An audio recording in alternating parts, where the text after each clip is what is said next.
Hello, everyone, and welcome to our August Arctics Forum. My name is Alexis Adrian, and I am a graduate student in Dr. William Rickey's lab here at UW-Madison, and I will be moderating our session today as a member of the Arctics Planning Committee. Thank you all for joining us. I think we have some really great content today that's going to be helpful and interactive. As a friendly reminder, these forums occur on the first Wednesday of every month at 1 p.m. Eastern or noon Central.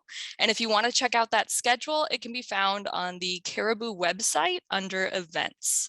So today's forum will focus on becoming a scientist and determining how we can learn what we need to know as we progress in our careers. We have a variety of panelists from a variety of different career stages that are prepared to share a little bit about their career and their experiences, and then answer some questions. So each panelist will have a little bit over 5 minutes to share their perspective and experience and anything that they want to highlight that they wish they would have known at the various trainee stages. And then after their introduction, panelists will stick around as long as they are able to answer any questions. There's 2 different formats that you can ask questions in. Feel free to put them in the chat as the panelists are speaking, and then I will go through them during the question answer period. Or at the end of all of the panelists' introductions, you can raise your hand and ask one verbally. Unless you are speaking to ask a question, we ask that you do please remain on mute to avoid any background noise. And with that, let's get started with our first panelist, which is Dr. Borza, a urologist and researcher here at UW-Madison. So I've been here for 3 years. I have appointments in the Department of Urology, and then I have a secondary appointment in the Department of Surgery, because most of my research focuses on surgical quality, and it sort of spans procedures. It's not specific to urology. So I'll go a little bit through my background, and then I'll talk about kind of what to me, how I think about being a surgeon scientist. So I did my med school at Michigan and then residency in Boston.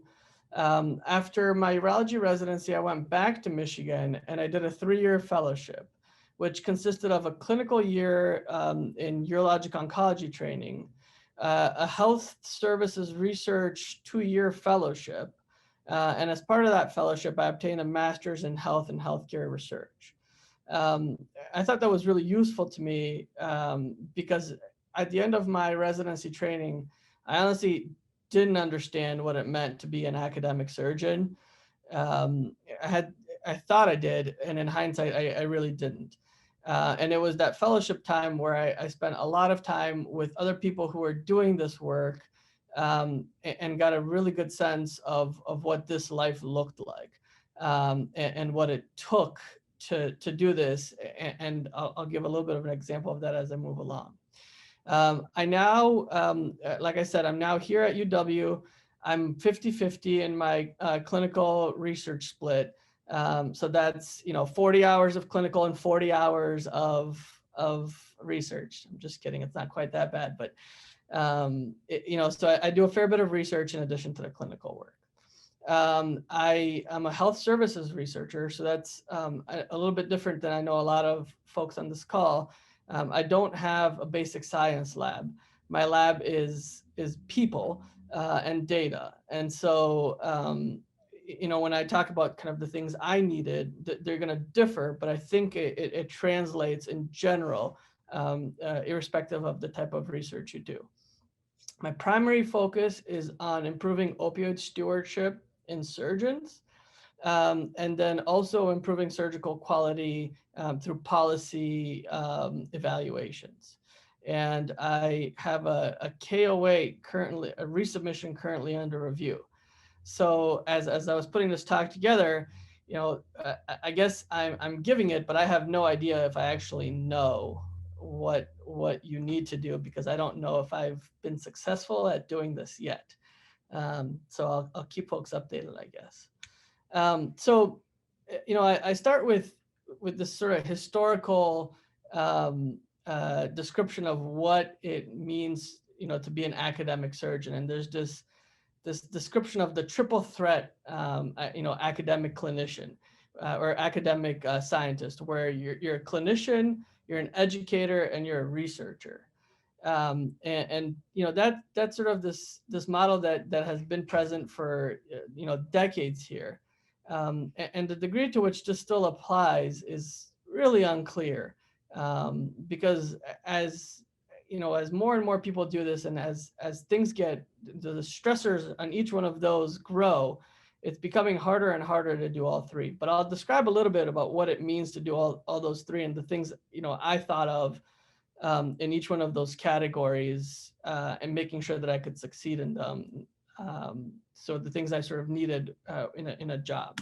And then the last thing I say is this: really nowadays, this triple threat is more than a triple threat, because if you're spending all of your time doing those three things, and you're not thinking about yourself and your life outside of work, you'll burn out pretty quickly, and that definitely happens. And a lot of people end up failing in their academic careers because they don't have that balance. And when you don't have the wellness and the balance, when things don't go perfectly on the academic side, you'll tend to burn out. And that's something that I think about all the time. And I want to impart on sort of the next generation that it really has to go hand in hand with all the effort you're putting into those other three categories.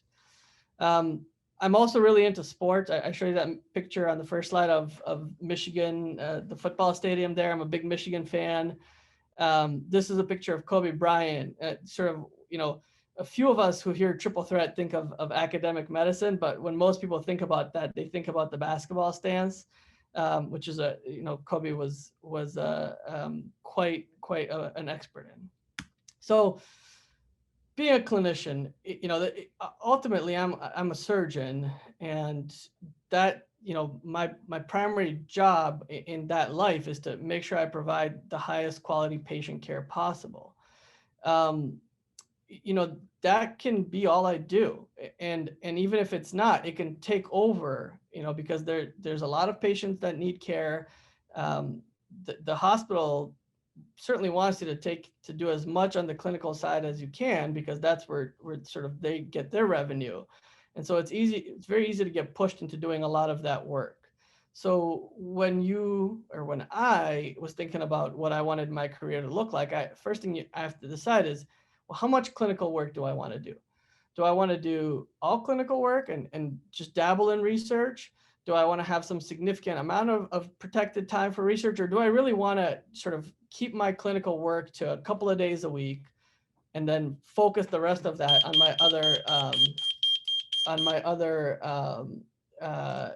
the other things I wanted to focus on?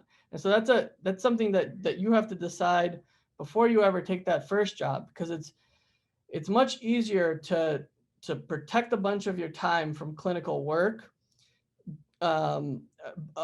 sort of at the outset than it is to try to get back time. So step away from clinical work after you've already committed.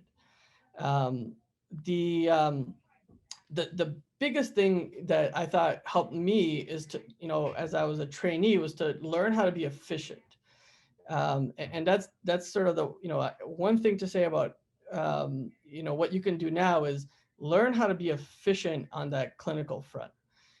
Because the better you can sort of do that, and the more you can contain the clinical work, the more you'll be able to focus on your other activities when you're not doing your clinical work. So ask the current people you're working with, figure out how to run an efficient clinic, figuring out how to sort of make sure that you're able to get what you need done in the operating room in the time you have.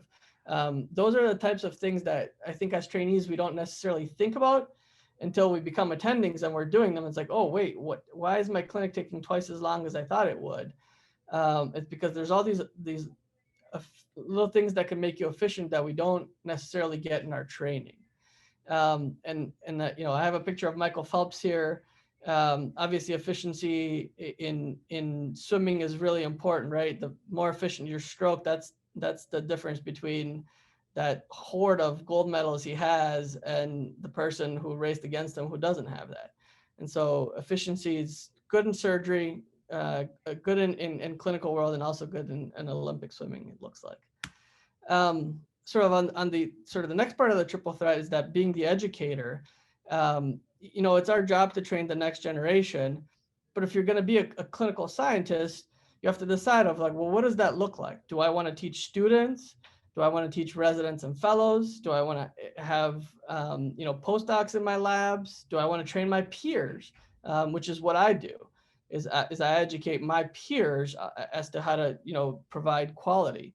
And so you have to think about that and decide how much time you want to spend to this. And if this is going to be kind of what your career is dedicated to, then then you might not have all that time to have a lab as well. And so you have to sort of decide where you want your balance to be on that front. And again, it's something you should do before you get into your first position. And then kind of the bulk of things is for this talk is how to be a researcher. So there's lots of kinds of research in medicine. We have basic translational outcomes, and then, health services research is what I do. You have to think about what is going to be right for you. And, if you might be in a basic science lab now, but if the position you're aspiring to get doesn't provide you enough time to do that, it might not make sense that that's the path you'll continue. And perhaps maybe a translational or an outcomes shift in your focus might make sense. And so you have to be really mindful about, what's the right space for you. And then how much time. I said I'm 50-50, and for a surgeon, that's pretty common if you're really dedicated to research. But you have to think about, am I going to go down that path? Do I want to sort of do the grant writing, do the things that go with having 50% of your time protected? Or do I want to just be a collaborator to some really meaningful work, or work with my residents to write some clinical papers? All of those mean different things. You're still a scientist, you're still doing research. It's just there's a spectrum there, and you have to figure out what's right for you. And depending on what kind of research and how much you want to do, you should focus on prioritizing the training now that will align with that. So for me in my fellowship, I knew I was going to have this academic career where I wanted to write grants and pursue that path. And so I spent a lot of time growing the grant writing groups, learning how to do those things, writing grants, having them evaluated by others around me, meeting potential mentors at meetings around the country, so that I would be well positioned to sort of move down that path. For others, if you want to do clinical trials, then get exposure to clinical trials. It's really about making sure that the extra steps you take now align with what you want your future to be. And the big thing I'll say on the research front is research really takes perseverance. You're going to fail more than you succeed. And so you need to be okay with that. It's a grind. You need to really, really love it. So if you're going to commit to being a scientist, to really doing this, for a big portion of your training or of your job, you've got to like it and really commit to it. This is a picture of Nadia Comaneci. She's the first gymnast to ever get a perfect score on uneven bars, and so perseverance is sort of part and parcel to that as well. So in terms of how I thought about the things I needed for my first job, I broke them down into these 4 categories. Again, you have control over what you do and how hard you'll work. But that's a small portion of what you need to succeed. And I think about these 4 things as the other things that are sort of the basic things that you need to just have a chance. And that's, time to do research. If you're going to sort of do this seriously, you need to have time to spend in your labs, or to spend with your team, to spend writing paper and writing grants. And if you're always being pulled away to teach a class or to see a patient, it's going to be really hard for you to succeed. You need mentorship. You need a senior person or people nearby with institutional knowledge, with time to invest in you, and that care about helping you succeed. Those mentors are going to be the ones that are sort of steering you in the right direction, shielding you for things that aren't beneficial to your career that you wouldn't necessarily know. And without that mentorship, it's really, really hard to succeed in the academic world. You need support, and that's from your department and your institution. And generally that will come in the form of resources, money to hire staff, to buy equipment. For me, it's data. The type of data I use is very big data. Costs a lot of money to purchase that, to maintain it on servers. Personnel, you'll need people in your lab. I work with statisticians, I work with analysts, I work with programmers. All of that takes a fair bit of money. And lots of you will need lab space. So you need to have that commitment for your job. And then ultimately there's some salary support early on that your institution definitely has to make a commitment to give you the time you need to become successful. And then you need to be in a good environment. If you're the only one doing something somewhere, you're probably not going to succeed, no matter how motivated you are.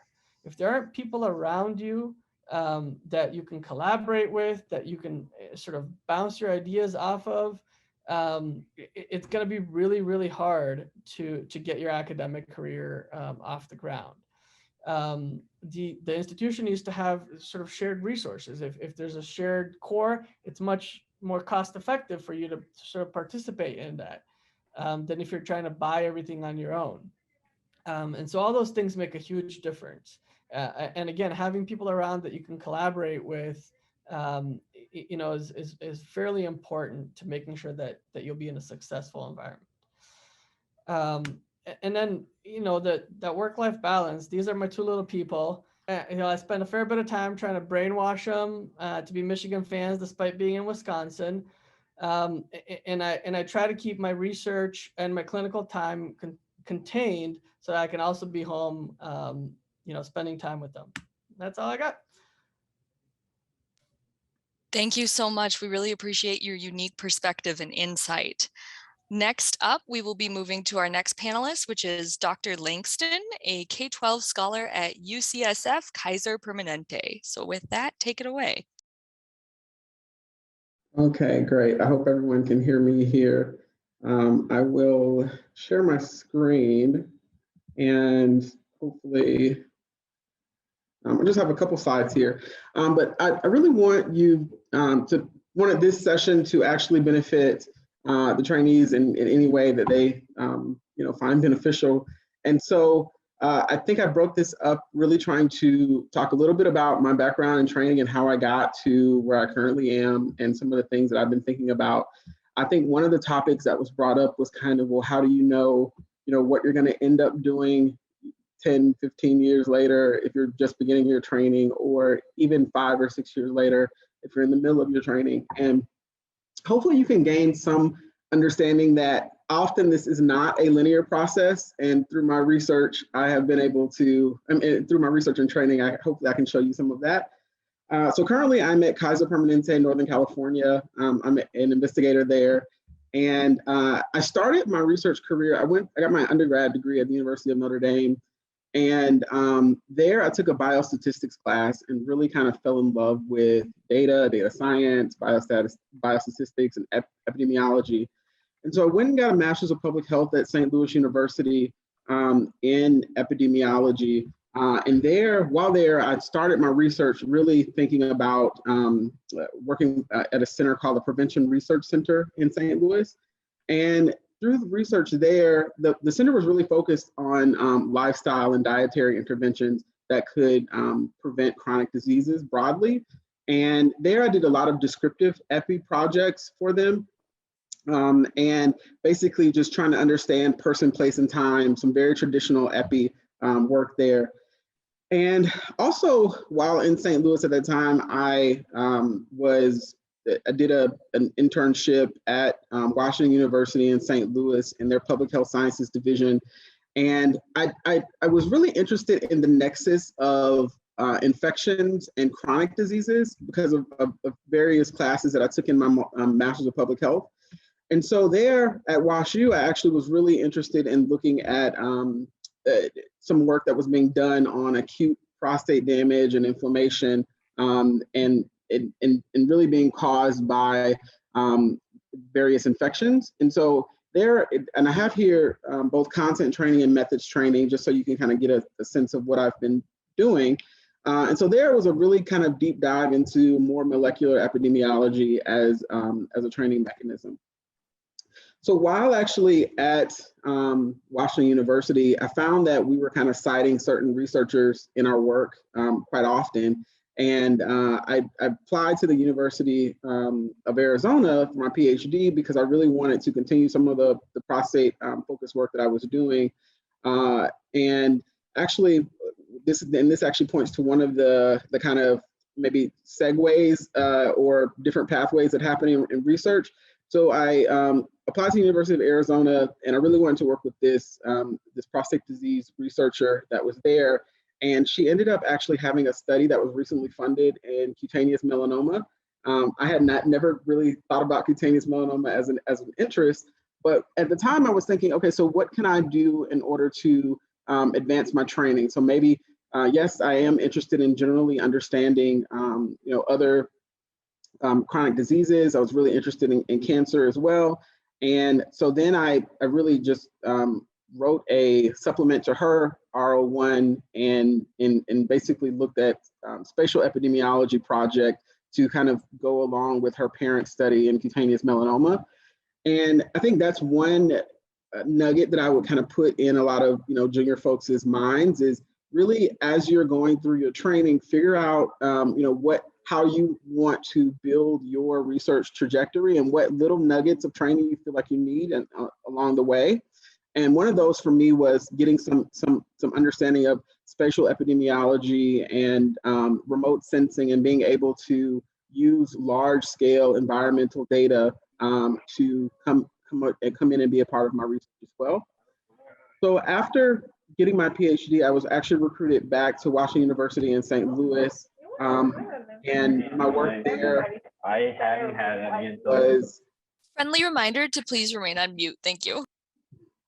So yes, my work there was funded on a T32 in cancer prevention and control. And so there, I really took some time to get mentors and also continue my research looking at the inflammatory etiology of prostate cancer, and also getting some training in methods and understanding content areas in cancer health disparities. I formed this cancer health disparities working group while there, and we've actually published a lot of, we've actually completed a lot of projects together, which has been really nice.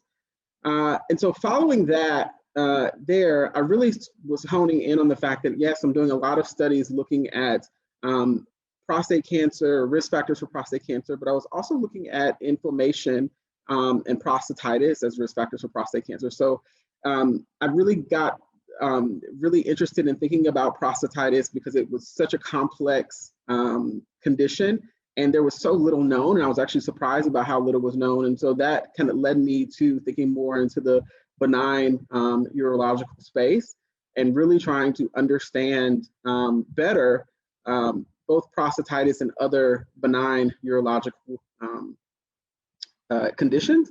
And so while here at Kaiser, I'm really interested in and have been trying to gain more training in both causal inference methods and also machine learning methods. So that's kind of been the methodology that I've been going through. And I'm currently funded on a K-12 in benign urology, but I recently got word that my K-01 is also has been funded. And so I'm really excited to get started on that project as well.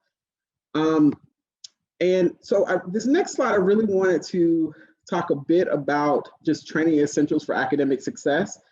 I know that we all receive really great training in our scientific content areas, and often we kind of lack training in some other domains, or at least I lacked a lot of training in some of these domains. And so I really wanted to highlight some of these. So this is kind of a slide of saying, these are things that I really wish I would have learned in my PhD or in my training. The first one, and I won't go through all of these here, and I have these kind of separated into research, teaching, and professional development. In terms of research, really building so successful collaborations is really important to your research career as a scientist. You're really and actually building and maintaining those collaborations can be really important because you know, you can expand your research into other areas, and you can really take a team science approach. And the best way to do that is obviously through collaborations. And those sometimes can be early on, can be very hard to develop and think about. But when you, as a junior investigator, it's really nice when you are, you know, go to meetings, for example, and you're able to talk to other fellow junior investigators. And what you recognize, I think, as you go through your training is those folks are rising through the ranks with you. So those folks can be your potential collaborators as you're moving through. You can find new ideas, you can bring in your mentors. All of that really helps to build your research career. And I put here budget management and personnel management. These are things that I'm kind of dealing with now. And I wish that I would have learned a little bit more in terms of, you know, we all have many different projects going on, probably lots of different funding mechanisms that are happening all at once, and really trying to, you know, manage those things and manage personnel. You know, I deal with on my team currently, I have, you know, project managers, and I have a statistician, a data analyst. And so trying to, you know, manage different tasks and how we can all kind of approach all the projects can be a challenge. And I think that having some expertise in those areas is really helpful. In terms of teaching, one thing that I will say is that based on my experiences, I remember the first time I taught a lecture. It was in a huge lecture hall, and it was 150, you know, undergrads, and I was, you know, freaking out. It was a huge class, and I think that looking back on that experience, it would be nice to have really taken advantage of some of the teaching training courses that were available throughout the university, and most universities have them, but it really helps. And I've heard great things from other folks that have taken those kinds of classes in order to help them be more effective at teaching. And then also another piece that you should be thinking about in terms of your training is who will be your eventual students in some of these courses. And so, for example, I've taught students from undergrad level through PhD level, but also on the clinical side. When I was at Washington University in St. Louis, all of our students were residents and fellows. And so you have to recognize and how you can kind of pivot and switch and how you deliver your content based on who's in the class. And so that's pretty important. Lastly, here in terms of professional development, there's obviously there's lots of different bullets that could go here and all of the rest of these. But what I really wanted to talk about is negotiations and negotiating offers and startups. This is really important because negotiation is hard for, I think, a lot of us. And when you're either negotiating for a job or just trying to negotiate with, you know, your mentor on which projects that you want to be involved with and that sort of thing, and even startups, really getting examples from other folks on how they were able to negotiate, asking for, you know, startup packages from mentors that they've seen other, you know, grad students or other postdocs give has also been helpful for me. And that's not something that you necessarily know. And I think one thing that I definitely was not aware of at the time was that you should negotiate always. You know, whatever offer that's initially on the table, you should think to, okay, how can I negotiate and what do I need in order to be successful at this institution?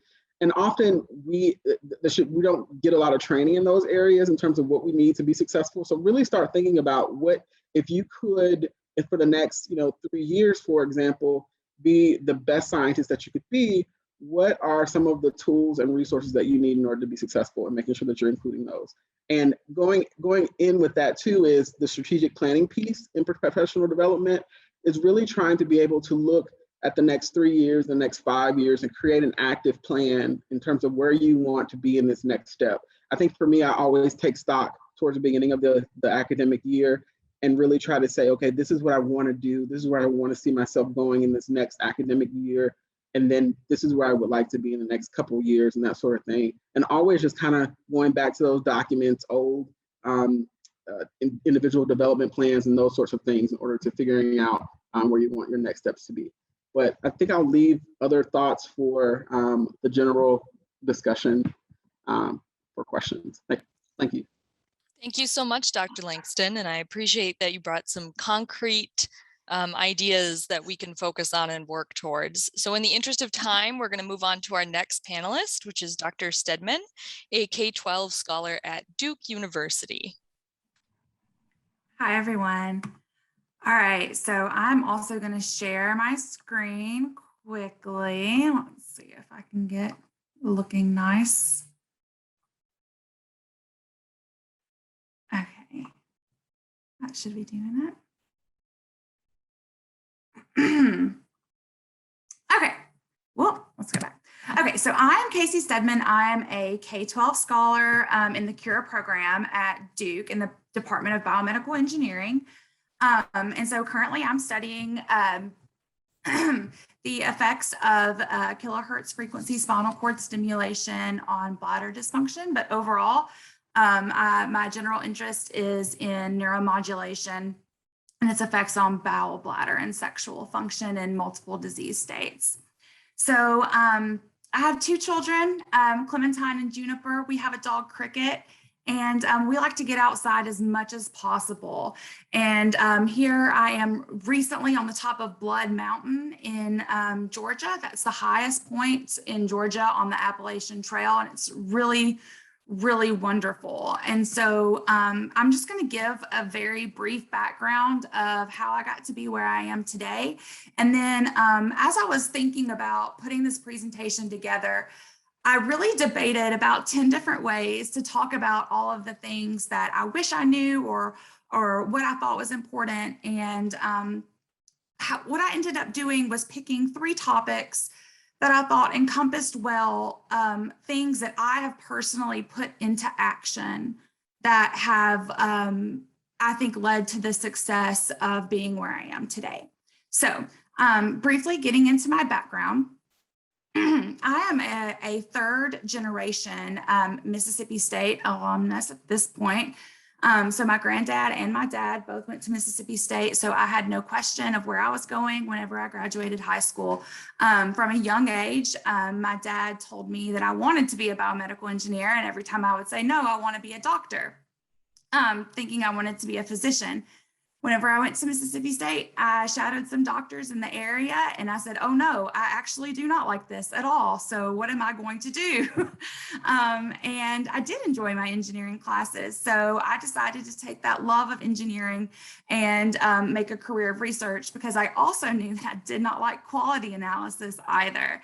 So I decided to pursue a master's program in which there was a dual enrollment, where I did all of my coursework through the Mississippi State University, and then I went down to Jackson, Mississippi, to the University of Mississippi Medical Center, where I did research in the lab of Leka Coolin and looked at prenatal exposure to testosterone in a sheep model of polycystic ovarian syndrome, which was really fun and interesting, and really sparked a love of neuroscience and research for me, which led to pursuing a PhD, where I went to the University of Louisville. And there I joined the lab of Dr. Charles Hubscher, where I studied sexual dysfunction after spinal cord injury, and was just really found a passion for a quality of life issue that is extremely important to a population, as well as exploring new and novel technologies and methodologies for quantifying data in animal models that has been previously unable to be defined in such a quantitative method. And also at that time, I was also getting to have exposure to neuromodulation through the ongoing research at U of L in their patient population of persons with spinal cord injury and their epidural spinal cord stimulation research studies. So, which led to me doing my postdoc with Dr. Grill at Duke. So, like I said, thinking about the things that have led me to where I am today, point number one, I wanted to kind of skip over all of the things that if you're in this presentation, you probably already know. You know, we want to know how to write grants. We want to know how to, you know, figure out our budgets. These are all things that we know we need to know eventually. In Louisville, there is a very large artistic scene. People are artists, they're musicians, they're graphic designers. It's not really a super scientifically minded place outside of the university setting. And one thing that I learned from a lot of musician friends that I had there was say yes, always say yes until it's time to say no.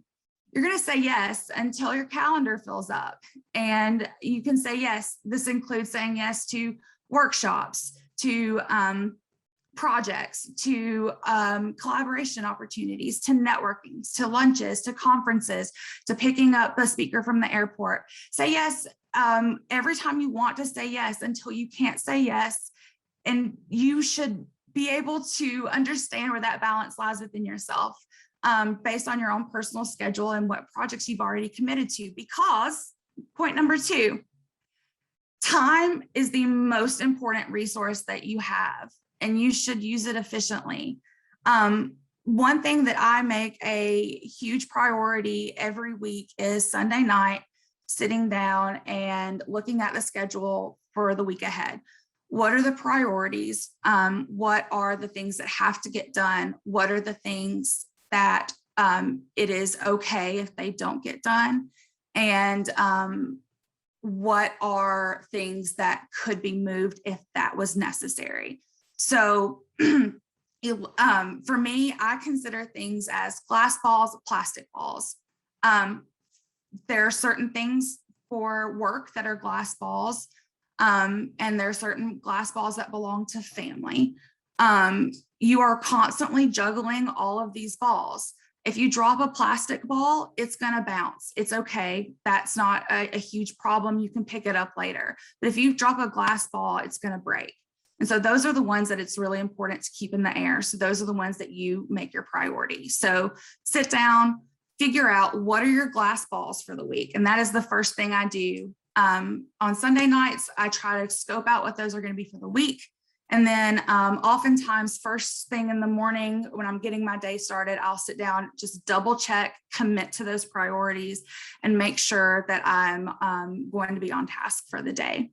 And so just understanding that that is the number one way that you can remain efficient, is to understand where those priorities lie and do what is important and get it done. And then you can move on to have that fun with your family, to have that time to do the things that you want to do with your hobbies. There is absolutely a life-work balance that can be had. You just have to use your time efficiently. And then finally, find ways to get involved in the community and in the field. And I say here, it's good for your heart, it's good for your head, and it's good for your science. So I have pictures here of volunteering at a science center. Here I have marching back whenever my daughter was about 4 months old. I think we marched in the March for Science. And then also giving a presentation through the Kentucky Science Center at Science on Tap, where we would recruit local scientists to give discussions at a brewery just to involve the community. And so through these types of collaborations and community involvement, you get to know a lot of people throughout your city and throughout your field. I would just recommend that doing that is, it's really fun to, especially when you get to interact with kids or whenever you get to interact with people drinking beer in a bar, asking science questions. And then it's good for your head to be able to think about things from a different perspective. People are going to be asking you questions that you're like, oh, that's a really interesting way to look at it. I haven't thought about it that way. And then it's good for your science because you're also going to be meeting people who are also in your field and that are potential collaborators and networkers.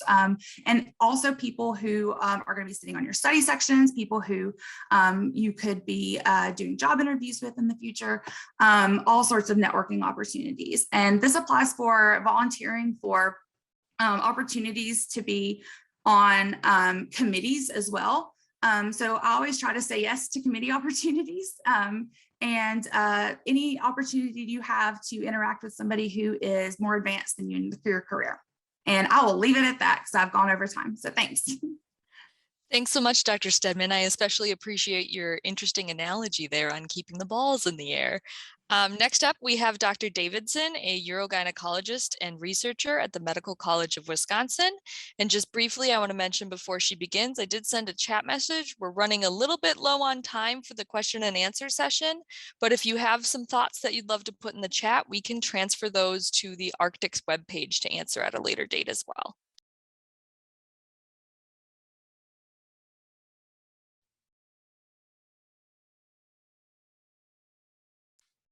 We cannot hear your audio, Dr. Davidson.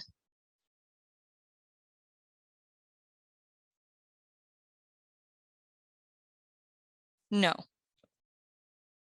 What about now? Yes, thank you very much. This apparently doesn't work. All right, so my name is Emily Davidson. I'm a urogynecologist at the Medical College of Wisconsin and Frederick Hospital. I'm one of the co-investigators in the MCW P20 Exploratory Center, which we've named Tiger. So who am I? So I went to medical school at the University of Chicago, where my relevant research there was looking into sexual problems after in women cancer survivors. I knew I wanted to be a women's health doctor from early age, and that was a big interest of mine. I then did residency at the University of North Carolina in obstetrics and gynecology. And then I became very interested in urogynecology as a medical student as well. And so I did a fellowship in urogynecology, aka female pelvic medicine and reconstructive surgery at the Cleveland Clinic, where I was involved in a lot of surgical outcomes research, but my true passion project, Dr. Borza, was in perioperative opioid use after urogyne surgery, and did a randomized control trial looking at postoperative opioid prescribing.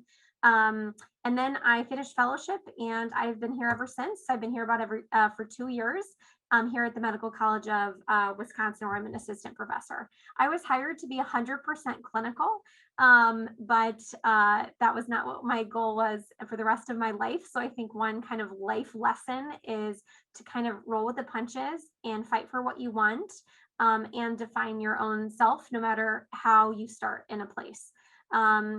I then became acquainted with Dr. Catherine Flynn, who does a lot of PRO research, and became a co-investigator in the P20 that she and Dr. Joan Muner submitted. My research interests are varied. This is just all my badges through the years. Are varied. I care a lot about patient education and patient-centered problems, including patient understanding of disease states, opioid stewardship, and really improving care delivery, whether it's for overactive bladder, urinary incontinence, sexual dysfunction, or perioperative issues like opioid prescribing. But one of the most important things that I am is I'm a mom and a wife. I have 2 lovely boys. This was about a month. This is a few days, I think, after the birth of my most recent baby. I have an almost 6-year-old and a 9-month-old now. This is an old picture. So I just wanted to share briefly some kind of tips and tricks that I have either feel like I have successfully done in my career or that I have watched mentors do successfully. So I will not tell you which ones I'm still working on, and I will not tell you which ones that I am good at, but these are things that I think when in my short career so far that I've felt that were really important. So one of the best things that I've learned was that you should make your work work. So if you do anything that is worth doing, then you should consider figuring out other ways to make that work do other things for you. So for example, obviously I had to do a fellowship thesis project about opioid use. What could I do with that? Well, obviously I'm going to present it, I'm going to write a publication, but what I've been able to do with that work is I've been able to give grand rounds about a topic that I'm very passionate about, opioid stewardship.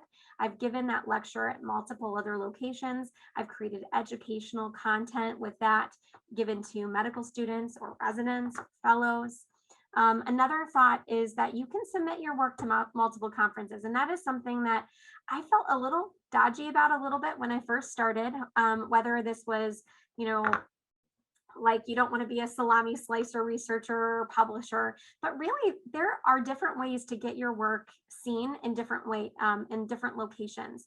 For example, what I do, urinary incontinence care, that it affects both primary care as well as subspecialty care. So there are ways to kind of look at, especially with in conferences, presenting pieces of your work, even if you're just going to eventually publish this as one paper, but really, especially earlier in your career, it's really important to build your CV. Looking at kind of the requirements of, can I present this at multiple national or regional meetings, and looking at the kind of fine print, if you will, for your meetings, and then doing other write-ups. There are a lot of opportunities in my field to write, more general OBGYN focused commentaries or kind of a review of the recent literature. So there's work that you already do that you can spin a little bit different. So really making your work work. Especially as a mom with littles and an early research career, it is really important to organize your life, but I'm not going to tell you how to organize your life, but organizing your work is really important. Deadlines are effective. And so I think it's very important into whatever way that it works for your brain for you to figure out a way what your workflow is. Deadlines are important, and whether they're real, like the conference deadline is XYZ date, or fake that you've said, okay, I have this paper that I need to get done in the next 3 months. I'm going to make myself make sure that the introduction is done in 2 weeks or so on. So really figuring out what those deadlines are for you. One, I think, really overwhelming piece of being a scientist is staying up to date in your literature, and also knowing when you're going back to write about a topic you haven't written about in a while, knowing what that paper was. I have, I think, used 3 different reference softwares in my career. And finally, I just bit the bullet and bought one of them. So I would always have it for personal use. I changed so many times from, oh, this was free when I was a medical student. This was free when I was in residency.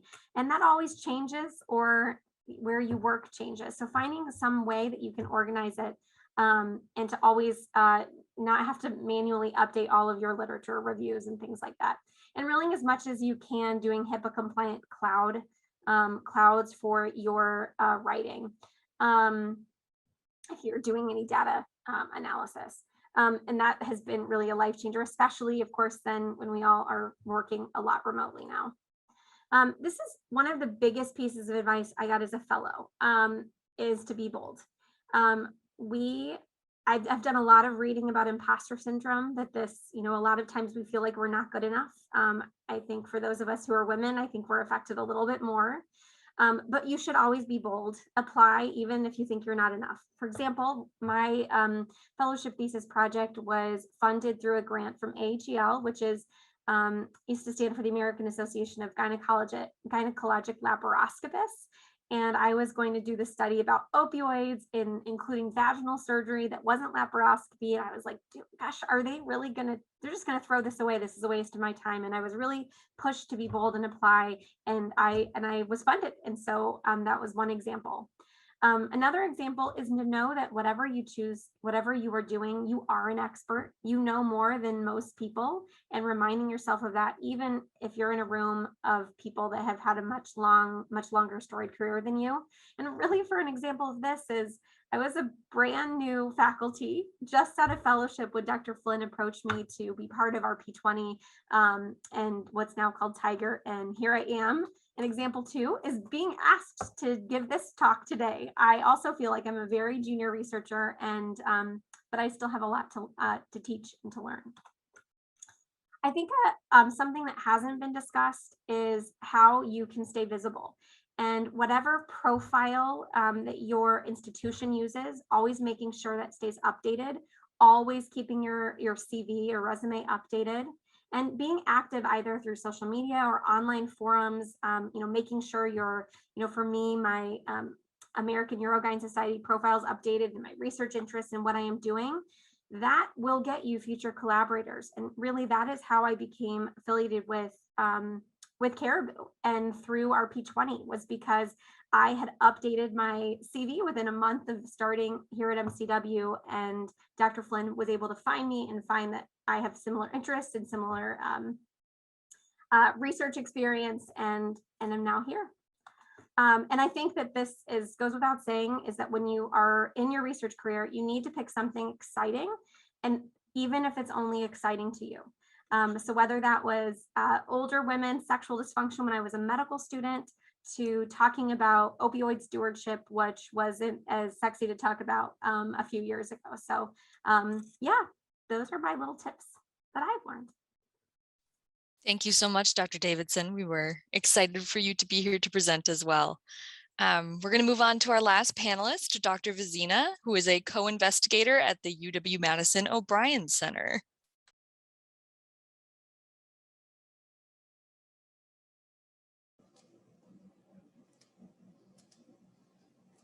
All right, can you see and hear me? Yes. Perfect, okay, good. Hi everyone, I guess I was picked to be the senior person, so I don't know how I feel about that. Maybe that's good or not good. So just to give a brief background of where I came from. I went to a small liberal arts school. I don't think I picked up a pipette before I went to graduate school. Kind of learned that all while I was in graduate school. I got my PhD in pharmacology and toxicology, really working on a toxicologically driven research project. And then I came to UW-Madison. There was a thread of commonality between what I was doing in my postdoc at UW-Madison and what I had done in graduate school. But also the major thing that I had to learn new was developmental biology. And so that was kind of an interesting thing. I received a F32 in this developmental toxicology from NIEHS. I decided to pivot my career into more urology, or at least urological development. I received a KO1 in urological development from NIDDK, so making a complete transition after about 8 years in this toxicology field to having to join new societies and become acclimated to what are the major concepts and challenges in urologic research. And then after that, I got a faculty position at UW-Madison and moved more into urinary physiology. And so a lot of movement as I went through this. So what I have to say here is really based on what I learned from that. As a postdoc, I worked for a guy that was really prominent in the field of toxicology. His name was Dick Peterson. And I noticed that Dick never had any struggles. He would publish a paper, it would be accepted or have minimal comments to address. He'd submit a grant application. It seemed like it was always funded in the first time. And I was really happy to be in that lab, but sometimes I felt like, wow, this doesn't seem fair. And it started to make me realize that some of the insecurities I had about thinking about a career in academia. In fact, academia was my fallback. I applied for jobs in industry. I applied for jobs in government. I was told to go get a postdoc and I ended up in academia somehow. So I was really nervous about that and reluctant to even pursue a career in that area early on because I was worried about the randomness of the reward schedule and how I could live my life on that, knowing that grants are only funded at a 4 to 6% rate.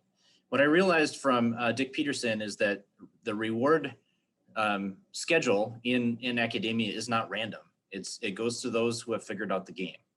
And so one of the things that I figured out is Dick Peterson had a brand. People knew who he was.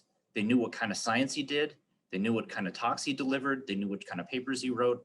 And he was sought for that. And it took a long time to build that up. So I thought about that myself. And you think about things that you see as brands that are almost unmistakable. You only need to see parts of it. And here are some examples here. I decided when I was building a lab that I would build my own lab, my own brand, and it would be something that people would be confident in. I would be somebody that they would go to for some specific thing. And with respect to Casey's recent talk, I thought initially, well, I'm just going to make a really great website and people will come to my website and realize that that's the brand that they're after. I realized a couple years after tracking my website, nobody was coming to my website. It was crickets. The only people that were coming there were undergraduates looking for undergraduate research positions, which is fine. I redesigned the website for that purpose. But I realized that to develop my brand, I needed to go out. I needed to go out and show people what that brand was and establish it. I didn't have a lot of opportunities to go to national meetings, at least immediately, with which budgets and stuff as a new lab, but I had a lot of time to spend locally. And so I cultivated my brand locally by giving as many talks as I could at UW-Madison, by talking not only within my department, but other departments and other schools. I took every opportunity I could to give a talk, to talk about what we did, to formulate collaborations. And I really thought about who I was talking to and what I had to give them, so that every talk I had, it was really an advertisement for something. And then people would come to me and ask me to collaborate, to learn how to use the technique, to be the content expert for a specific technique on a grant application. And after that started to build at UW-Madison, it leapt outside of UW-Madison, where I had started now getting contacts. I have this colleague at UW-Madison who said, "You're really good at doing this. Can you help me with this?" And actually it led to my first grant application. So as I made this transition from toxicology to urology, one of the things I realized is that I don't know anyone in the urology field. And my advisor, as much of a superstar as he was in toxicology, was completely unknown in urology. I realized that part of his success is that his brand was known within the toxicology sphere. And I'm going to have to do the same thing if I'm going to be respected and accepted in the urology sphere. So I did some cyber stalking. I'm not embarrassed to admit it. I went out using the tools that are now available. I found out who would be the type of study section that would review the types of grants that I wanted to submit for urology. That's all publicly accessible. I provide the URL here. I found the roster of that study section. I went back a couple of years and found people who had been on the roster and then since ended their term. And then I Google searched every single one of them. It took forever. I found out what they did. It was almost like reviewing game tape using the athletics analogy. And I found that several of them were concentrated in a specific scientific society, the Society for Basic Urologic Research. I joined that society. I went to meetings, and it was the hardest thing to do in the world. I was the type of kid in junior high school that would go to a party and stand in the corner waiting for somebody to come talk to me. I had to go out, and I went out and I made friends. I had to teach them that I have a brand that's worthwhile. So I presented posters, and I tried to grab people and talk about my science as much as I could. But I also paid attention to what they were talking about. Not necessarily just the content, but where are people asking questions after these scientific talks? Where are people disagreeing? Where are people saying, you know, I'd really love to do that, but I can't right now because of this? Because those are the areas that we can explore as we went forward. And I tried to shape my own research interests around filling the gaps that I recognized at the society, at resolving conflicts of opinion because we didn't have ideas at the society. And those are the types of information that really helped me formulate my first R01 application. I also got to know the program officers. And I think a lot of times we think as researchers that the program officers, we're just coming to them in sort of a one-way street. But it's really a two-way street. Program officers need things too. And if you begin to take the time to learn about the stuff that they need, you can formulate your own research to address needs of a division or of an institute or of an entire group of institutes like the National Institutes of Health. So you want to advertise your brand. As I said, you have to get out there, give talks as much as you can, publish as frequently as you can. This was hard for me as a graduate student. I think I had only published 1 or 2 papers. I knew as a postdoc I needed to do better, and I got 18. And I worked very hard for every one of them. Not all were first authors, but if there was an opportunity for me to get on a paper, I took it. And I did the work that was needed to get that done. One of the things you should really think about is focusing on innovation. The program officers will tell you, we already have this and this and this in our portfolio. Giving us more of it is not going to help, and you're not going to be able to compete as a junior investigator. So find out where you can do something new. Again, paying attention at the society meetings to what are the areas where there are conflicts or questions about what we need to do in the future, and that's where you can innovate. So one of the things that I learned from my postdoctoral mentor, almost to an annoyance, we would go to a meeting and he would stand up and he would say at the end of the meeting, invariably, is this the mechanism do you think this is the mechanism by which dioxin acts? Dioxin was the chemical that he had been studying for 40 or 50 years in his career. And I thought to myself, come on, Dick, this is a talk about seabird migration in the eastern United States. There's not going to be an answer for you here about how dioxin acts. But I think he was really trying to send a message. There was a lot of trainees that would attend these meetings. And the message was, put yourself in an environment that you're not normally in. And a game that I now play every time I go to a seminar to try and keep myself focused is I try to grab one piece of what happened at that seminar and formulate a hypothesis related to my own work. It can be really difficult sometimes if the work is really kind of out there compared to what you do. But I can tell you that every time that I've gotten a grant in my career, it's because I've integrated something that I've pulled from a seminar or a research talk or a paper that I read that is completely unrelated to what I do. And you're not going to get new ideas by going to listen to somebody who does exactly what you're working on. So step outside of that, find something else and force yourself to find a way to make a connection. You won't always find a connection that's workable, but sometimes you will. And it's also a way to leverage your environment because you're probably listening to a good talk, say maybe at your university or your institute, where there's already strength in this other area, and that could be a natural collaboration. And I think these mentors are really important. People keep coming back to that. But one of the things that I learned was I have something to offer to some of my mentors. I can maybe make diagrams or drawings on the computer, or maybe I can type while they narrate their next grant application. But I can also learn what it is that they do to be successful. And I've tried to really take time to do that. I remember as a postdoc and an early career person, sitting in the office of my mentor until 10 or 11 at night, working on grant applications. And I would write things down or work out specific sections. And then I would say, look, I've never put together a budget. Show me how you do this. And it was definitely helpful. All right, I think that's all I have, and I'm trying to stay under time here.